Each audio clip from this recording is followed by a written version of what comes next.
Hi guys.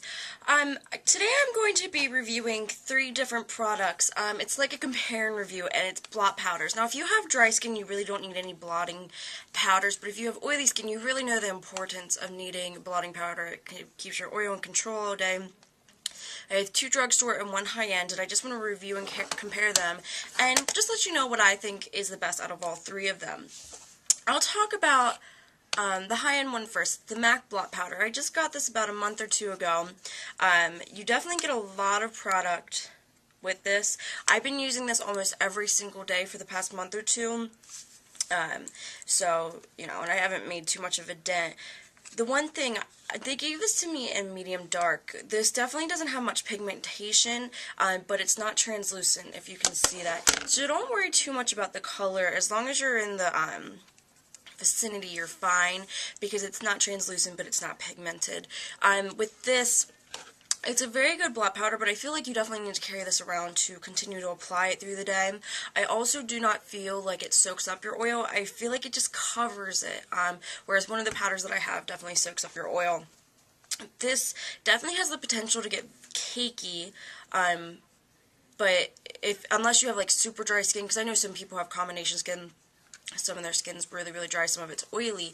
It does have the potential to get cakey on those areas. It's about a medium weight on your face. You can definitely feel that you put it on there. But all in all, it does what it's supposed to do. It keeps the oil, it doesn't get rid of it. It covers it up. But downfall is you do have to apply it throughout the day. With a lot of blot powders, you do. Now, moving on to the next one, it's the RIMMEL London Stay Matte Pressed Powder, and as you can see, I used a lot of this. I don't really like the packaging. I wish it was nicer. Like, I really like the MAC packaging, because of course it comes with the mirror, and it's just very, very sleek. With this, the packaging just isn't great. It's just like a plastic lid that you pull off. Nothing too cool. I have it in transparent, but you can get it in, I believe, like light, medium, and like different colors, but I know it doesn't get dark enough for people that are very, very dark skinned, which is one thing that's no good. But it has sun pigmentation, and it's not completely transparent. You can definitely see some of it when you go in. Now, like I said with the MAC powder, with this though, it definitely has the potential to be cakey. It's very powdery, even when I apply it over my skin, when it's very oily, like it just, the way it looks, like it's not translucent. You can really see it on the skin. It could be very cakey if it wanted to. You can see the appearance of powder. Which is the one thing. This does last a long time. I don't feel like, you definitely do have to apply this throughout the day, but not a lot.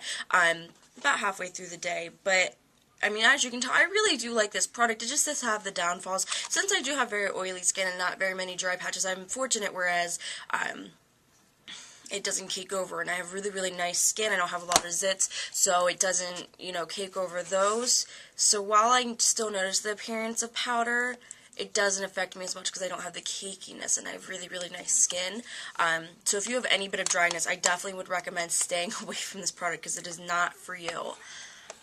The final product I have to talk about is the rice powder from I can't remember ever how to say it. I call it Palladio, but I heard somebody say it, and I think it's the correct pronunciation, but you guys know what I'm talking about.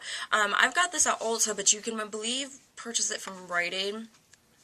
This is what it looks like. I really, really like the packaging. The front's really, really nice. The one downfall is with the other two, you can easily carry them in your purse. With this, even though the lid doesn't come off when you hang it upside down, I would never risk carrying it in my purse because it is a pop-off lid. So it causes it to get very, very messy. That's the one downfall. You can't carry it around in your purse with you because you risk of dumping it all in your purse, which I don't want. Now with this, while the other two I feel like just covers up the oil, this you can really see and truly feel it soak up the oil. When I'm having a day where I'm very oily, I put this over my skin, and it is like amazing. It literally soaks it up.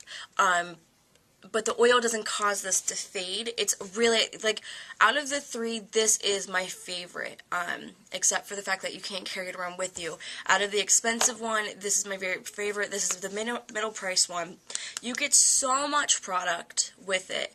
Another downfall is the smell. It's baby powder, like baby powder. That's what it really, really smells like. And if you don't like that smell, then it's definitely not for you. But I don't mind it too much. Now I have mine in translucent. And as you can see, it comes off very white, and when I do apply it to my skin, it does have like a skin tone color, but after rubbing it in, it blends. If you get too much like you see I did here, it turns white on you, so you have to be careful not to apply too much product. But if you apply it lightly, it definitely is translucent. It definitely blends into your skin, and it lasts a very long time. Not all day. Like the others, you do have to go back over, but you don't have to go back over it as much. I really just like it a lot because it doesn't just cover up the oil, it really soaks in. It's truly transparent. It's not cakey. It's a very, very light powder. All in all, just my favorite. And for the amount of product that you get, I'm not going to run out of this anytime soon. I honestly think if I use this every single day for a year and a half, I might still have leftover. I don't know. I'm not good at predicting numbers, but there's so much in there, and you need the tiniest amount. You don't need much at all. So there's my review comparing and contrasting my blotting powders. So I hope you guys like this. I hope this helps you choose one so you don't go and splurge on the really, really expensive one.